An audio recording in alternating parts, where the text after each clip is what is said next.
Seven sisters ইস্যুতে জ্বলছে আগুন দিল্লিতে। সম্প্রতি চীন সফরে বাংলাদেশের প্রধান উপদেষ্টা ডক্টর ইউনূসের এক কথাই যেন বোমা আছড়ে পড়াচ্ছে দেশটির মাটিতে। জানিয়ে ভারতের রাজনীতিবিদদের কারো কারো অন্তর যেন জ্বলে উঠেছে তেলে বেগুনে। কি সেই বোমা জানিয়ে নড়ে চড়ে বসেছে ভারত?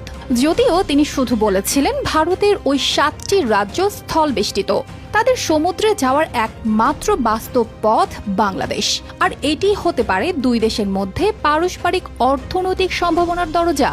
ব্যাস, এতেই যেন রেগে বশীভূত ভারত। সম্প্রতি চীনের 4 দিনের সফরে গিয়ে ডক্টর ইউনূস ভারতের উত্তর পূর্বাঞ্চলের সেভেন সিস্টার্স নিয়ে এমন মন্তব্য করেন।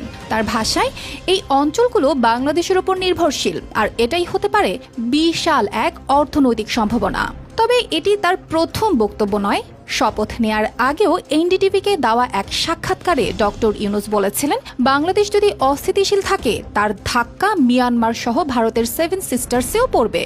If you destabilize Bangladesh, it will spill over all around Bangladesh, including Myanmar and Seven Sisters, West Bengal, everywhere. Lily হালাল বিউটি সোপ, বিএসটিআই কর্তৃক সনদপ্রাপ্ত দেশের প্রথম হালাল বিউটি সোপ, দীপ্তিময় উজ্জ্বল ত্বকের জন্য।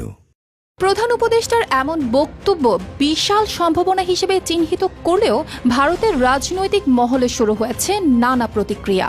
আসামের মুখ্যমন্ত্রী হিমন্ত বিশ্ব শর্মা বলেন, এই মন্তব্য আপত্তিকর ও কৌশলগতভাবে বিপজ্জনক। তার মতে, এটা ভারতের দীর্ঘদিনের দুর্বলতাকে চিহ্নিত করে দিচ্ছে শিলিগুড়ির চিকেন স্নেক করিডোরকে ঘিরে।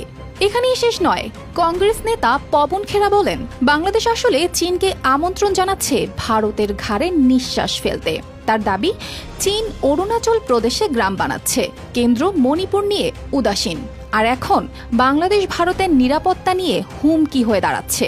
ত্রিপুরা মোথা পার্টির নেতা প্রদ্যুৎ মানিক্য তো আরও এক ধাপ এগিয়ে বলেন, ভারতীয় উপজাতিদের ঐতিহ্যিক ভূমি চট্টগ্রামের পাহাড়ে এখন ভয়াবহ অবস্থা। তিনি 1947-এর ইতিহাস টেনে বলছেন, বাংলাদেশের সঙ্গে সম্পর্ক না গড়েই বরং চট্টগ্রামকে ভেঙে নিজেদের পথ তৈরি করাই হবে ভারতের জন্য বুদ্ধিমানের কাজ।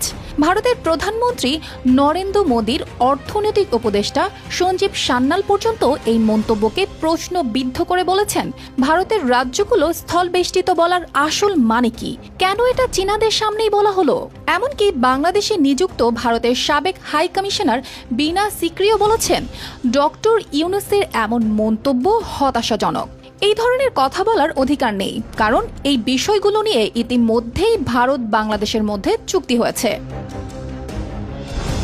ডক্টর ইউনূস শুধু সেখানকার বিনিয়োগকারীদের সামনে বাংলাদেশের গুরুত্ব তুলে ধরেছেন, যেখানে না দখলের কথা বলেছেন না উস্কানির। শুধু বলেছেন বাংলাদেশের অবস্থান এই অঞ্চলের জন্য গুরুত্বপূর্ণ। কিন্তু দিল্লির কিছু রাজনীতিবিদরা এই বক্তব্যকে রাজনৈতিক ইস্যু বানাতে যেন উঠে পড়ে লেগেছেন। এই উত্তেজনার শিকড় আসলে বাইরের নয়, ভারতের ভেতরেই। আর এই ভেতরের ভাঙনকে চাপা দিতেই বাংলাদেশের দিকে আঙুল তুলছে প্রতিবেশী এই দেশ। অর্পিতা জাহান, RTV।